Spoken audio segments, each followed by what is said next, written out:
నమస్తే, welcome to మన Penamaluru news. వార్తలోని ముఖ్యాంశాలు. తిరుమల పవిత్రత దెబ్బతీసేలా వ్యవహరించారు. ఉపేక్షించేది లేదన్న ముఖ్యమంత్రి చంద్రబాబు. కానూరు మురళీనగర్లో ప్రజా రైతు బజార్ను ప్రారంభించిన శాసనసభ్యులు బోడే ప్రసాద్.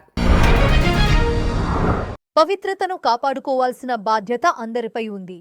అన్నీ తెలిసే మౌనంగా ఉంటే మహాపాపం కాదా అని ప్రశ్నించిన ముఖ్యమంత్రి చంద్రబాబు.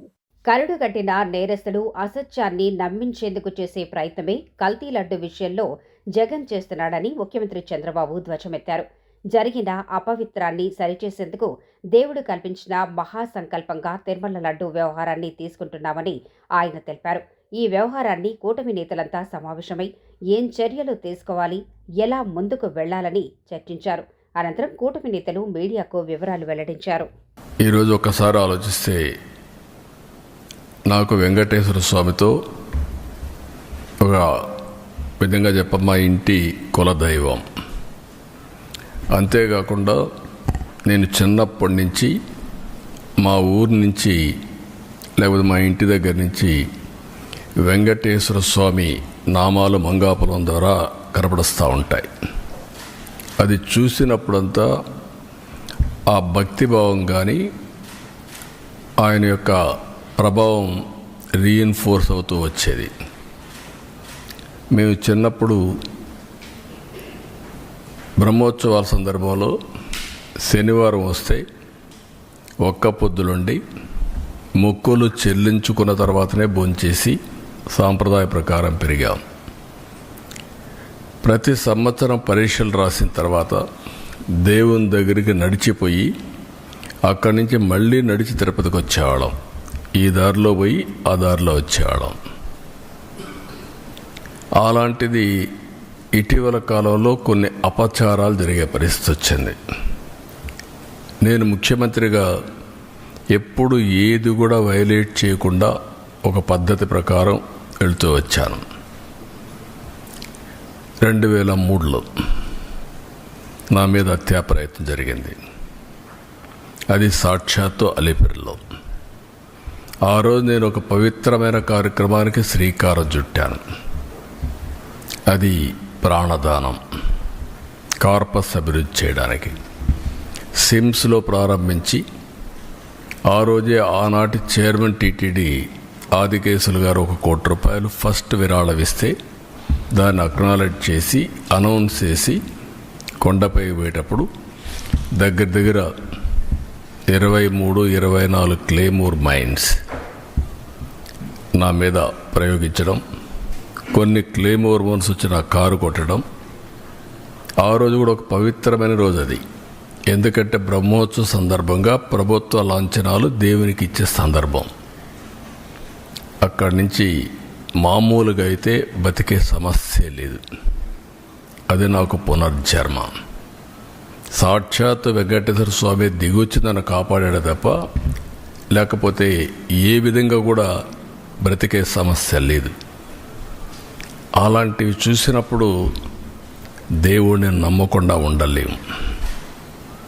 ఒకప్పుడు ఇదే అసెంబ్లీలో 2 కొండలు 7 కొండలు కాదంటే మేము అనునిత్యం 7 కొండలవాడ వెంకటరమణ గోవిందా గోవిందా అంటూ నడుచుకుంటూ వెళ్ళేవాళ్ళం.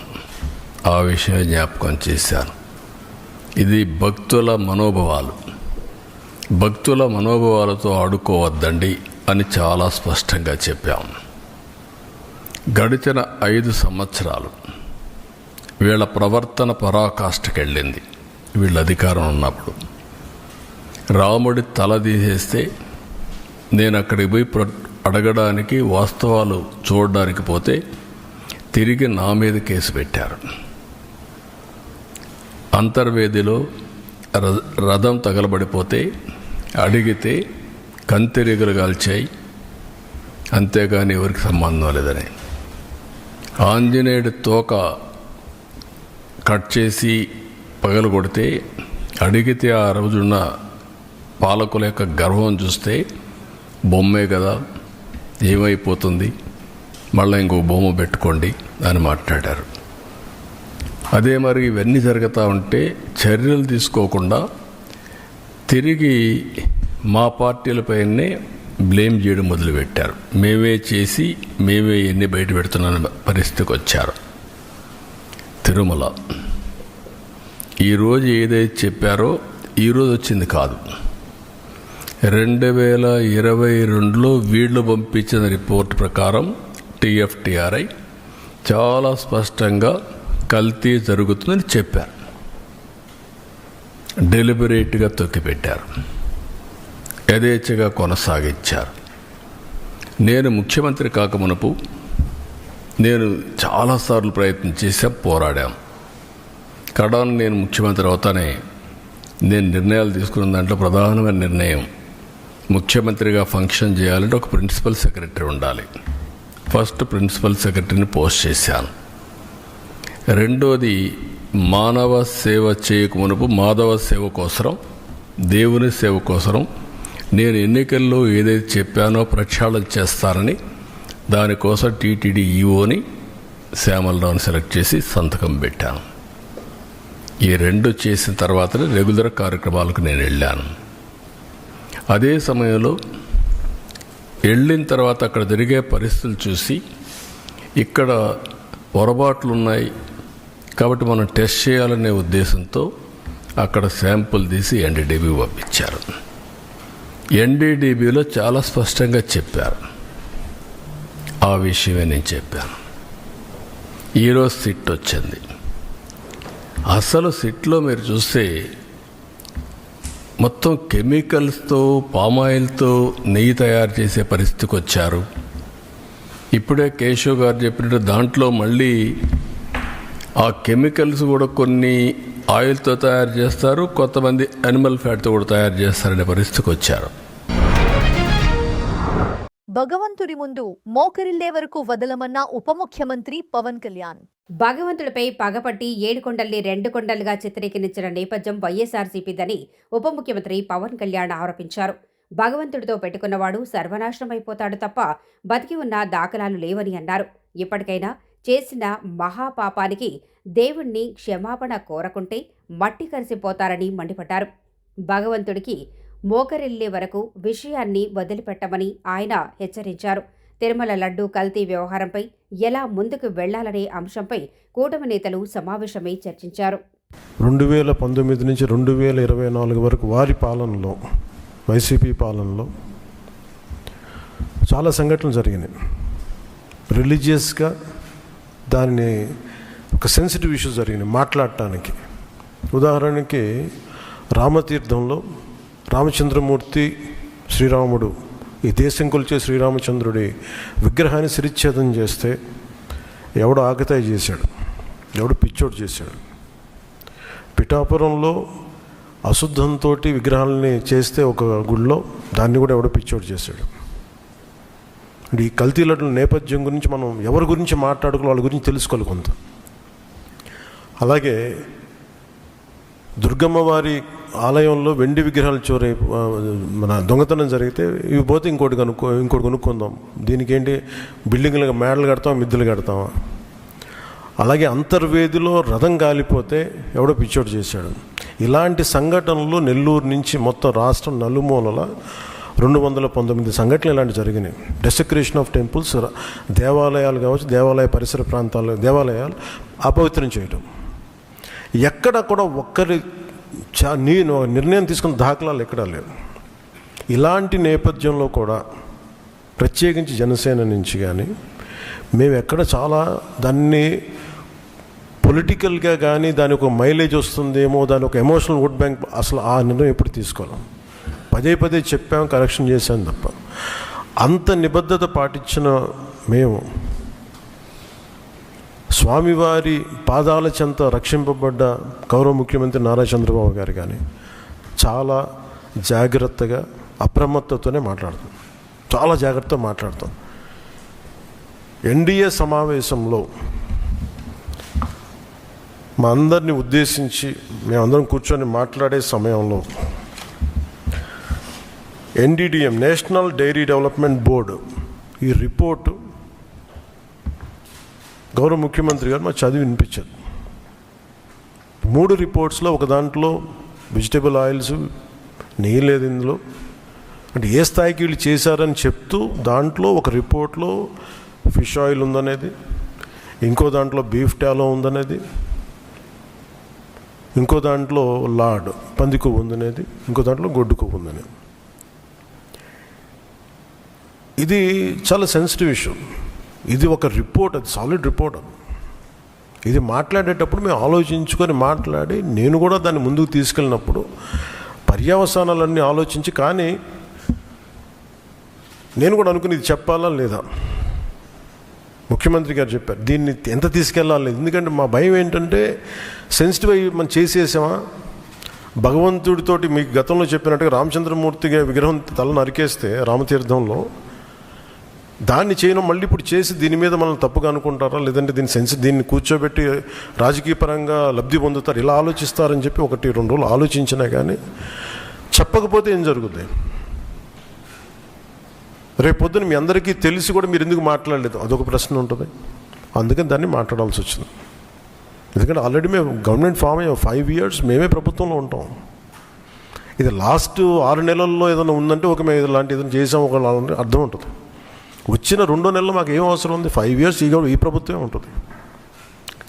ప్రజలు ఎన్నుకున్నారు. ఇది తీసుకెళ్ళకపోతే తప్పు అవుద్ది. ఎందుకంటే మా బేసిక్గా అందరం ప్రతి మతాన్ని గౌరవించే సంస్కృతి ఇది. ఈ దేశంలో హైందవ సంస్కృతి లేకపోతే మిగతా సంస్కృతులు లేవు. అలాంటి హైందవ సంస్కృతి మీద ఇంత అపవిత్రం జరిగినప్పుడు వీళ్ళు రిపీటెడ్గా చేస్తున్నప్పుడు ఇది చెప్పాలా లేదా అని కూర్చొని చాలా తర్జనలు పడి, నాకు పర్సనల్గా గిల్ట్ ఉండి, అరే మనం ఇంత కళ్ళ ముందు ఇంత రిపోర్ట్ మాట్లాడకపోవటం అని చెప్పి చేసిన తర్వాత తద్వారా మీ అంశాలు తెలుసు. అది సుప్రీంకోర్టు దాకా వెళ్ళింది. కొంతమంది మీరు ఇట్లా అన్నారు, లారీకి లబ్ధున్నారు, మాకేం పోతే 5 సంవత్సరాలు మేమే ఉంటాం, మాకు ఆ భయాలు లేవు. కానీ దీన్ని కరెక్ట్ చేయకపోతే ఎందుకు మాకు ఉంది అంటే దీనికి నేపథ్యం అసలు వీళ్ళని మీరు ఎగ్జామిన్ చేయాలి. ఈ సమావేశం ద్వారా ప్రజలందరూ కూడా మేము ఏం ఎగ్జామిన్ చేస్తున్నామంటే వీళ్ళు ఎలాంటి పరంపర నుంచి వచ్చారు, వారసత్వం ఏంటి వీళ్ళకి. వీళ్ళు భగవంతుడి మీద పగబట్టారు. వీళ్ళు ఏడుకొండల స్వామి మీద పగ ఉంది. అది ఈరోజు పగ కాదు, ఏం పగో నాకు అర్థం కాదు. అది 7 కొండలు అంటాం. 7 కొండలు ఎందుకు, నీకు 2 కొండలు చాలని. భగవంతుడి మీద పగ ఏంటి ఎవరికైనా? వ్యక్తిగతంగా వర్గాల మీద పగ ఉండొచ్చు, ప్రత్యర్థి మీద పగ ఉండొచ్చు, కానీ విచిత్రంగా వీళ్ళు భగవంతుడి మీద పగబట్టారు. మేము ఆ కోణం నుంచి నాకు అనిపించింది దీన్ని కరెక్ట్ చేయాలి, ఇది చెప్పాలి. ఇది నేను ఎందుకంటే నేను మాట్లాడేటప్పుడు మేము చాలా ఒళ్ళు దగ్గర పెట్టుకొని మాట్లాడతాం. ఎందుకంటే వీల్ ఫేస్ ద కాన్సిక్వెన్స్ మాకు తెలుసు.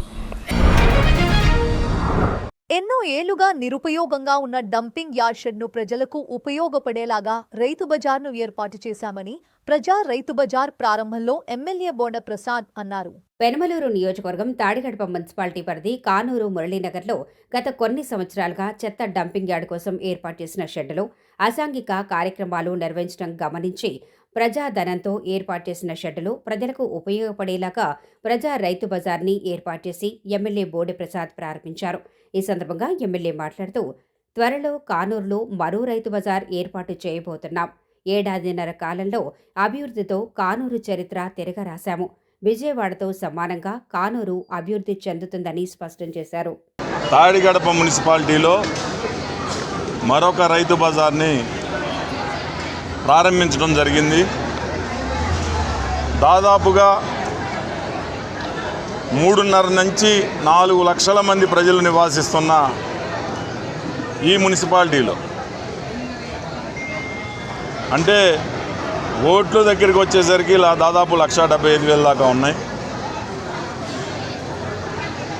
జనాభా వచ్చేసరికి చుట్టుపక్కల కానీ నియోజకవర్గాల నుంచి కానీ విజయవాడ నుంచి కానీ వచ్చి ఈ ప్రాంతంలో నివాసం ఏర్పాటు చేసుకొని మరి కాలేజీలు అవ్వచ్చు, లేకపోతే ఉద్యోగరీత్యా వ్యాపార రీత్యా ఇదంతా కూడా బాగా ఎక్కువ మంది జనాభా కలిగిన ప్రాంతం. ఈ చుట్టుపక్కల ఎక్కడ కూడా ఒక రైతు బజార్ కూడా లేదు. అయితే మున్సిపాలిటీలో 3 రైతు బజార్లు ప్రారంభించడం జరిగింది.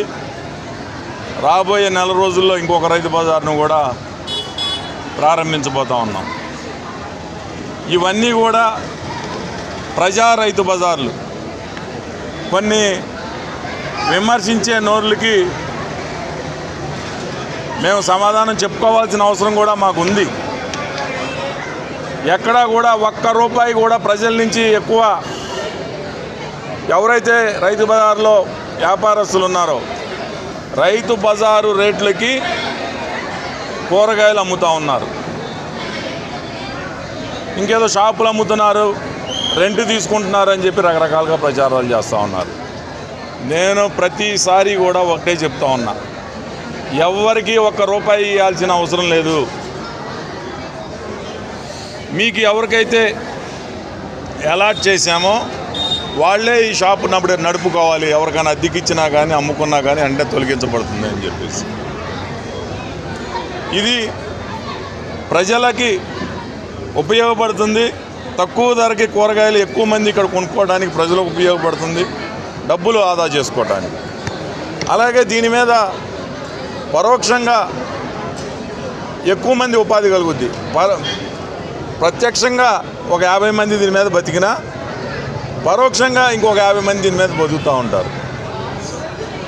అందుకనే ఇది ఉపాధి, ప్రజలకి సంక్షేమం, అభివృద్ధిలో భాగం. అభివృద్ధి ఏంటంటే ఇంతకుముందు డంపింగ్ యార్డు, తాగుబోతులు ఇక్కడికి వచ్చి తాగేసి చెత్త లేకపోతే గార్బేజ్ అంతా కూడా నిండిపోయి ఉండేది. అలాంటి దాన్ని అభివృద్ధి చేసి ఉపాధి ఒక 50 మందికి ఉపాధి పొందుతున్నారు, ప్రజలు లబ్ధి పొందుతూ ఉన్నారు. కాబట్టి ఇది ప్రజా రైతు బజార్, వారికి వాళ్ళే నిర్వహించుకునే ప్రజా రైతు బజారు. కాబట్టి ఇది ప్రజలకు ఉపయోగార్థం ఇలాంటివన్నీ చేస్తాను. అభివృద్ధి అనేది ప్రతిరోజు అందరికీ చూపిస్తూ ఉన్నాం. మున్సిపాలిటీలో ఎక్కడో ఒక చోట రోడ్డు శంకుస్థాపనలు కానీ ప్రారంభోత్సవాలు కానీ కళ్ళకు కట్టినట్టుగా అభివృద్ధి అనేది కనిపిస్తూ ఉంది. ప్రత్యేకంగా దీని గురించి చెప్పాల్సిన అవసరం లేదు. ఇదే విధంగా 3.5 సంవత్సరాలు మరి ఉపాధి ఎవరైతే పేద కుటుంబాలు ఉన్నారో వాళ్ళకు ఉపాధి కల్పించడానికి, సంక్షేమం, అభివృద్ధి, ప్రజలకి మరి డబ్బులు ఆదా అయ్యే పనులు కూడా ఈ విధంగా కొన్ని మంచి కార్యక్రమాలు చేయాల్సిన అవసరం మా అందరిపైన ఉంది. కాబట్టి చేసుకుంటా ముందుకు పోతామని సందర్భంగా తెలియజేస్తాం. తెలుగుదేశం పార్టీ కృష్ణా జిల్లా నూతన కార్యవర్గ ప్రమాణ స్వీకారానికి తరలిరండి తెదేపా రాష్ట్ర ఉపాధ్యక్షులు వైవిబి రాజేంద్ర ప్రసాద్ అన్నారు. తెలుగుదేశం పార్టీ అధ్యక్షులుగా మిత్రులు వేరంకి గురుమూర్తి గారు రేపు 6వ తేదీన ప్రమాణ స్వీకారం చేస్తున్న సందర్భంగా నిమ్మకూరు గ్రామానికి అన్న నందమూరి తారక రామారావు జన్మించిన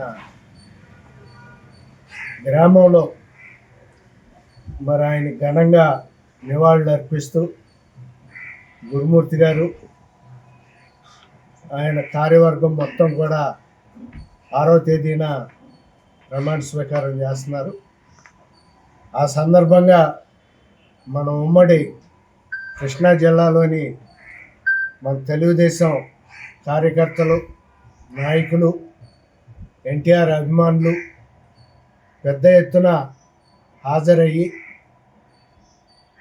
గురుమూర్తి గారిని, వారి టీంని ఆశీర్వదించవలసిందిగా ఈ సందర్భంగా విజ్ఞప్తి చేస్తున్నాను. మరి చిన్నతనం నుండి కష్టపడి పనిచేసి ఎన్నో ఉద్యమాల్లో మాతో పాటు కలిసి పనిచేసి మరి స్వయం కృషితో ఈ స్థాయికి ఎదిగినటువంటి గురుమూర్తి గారు మరి గౌడ కార్పొరేషన్ చైర్మన్గానే కాకుండా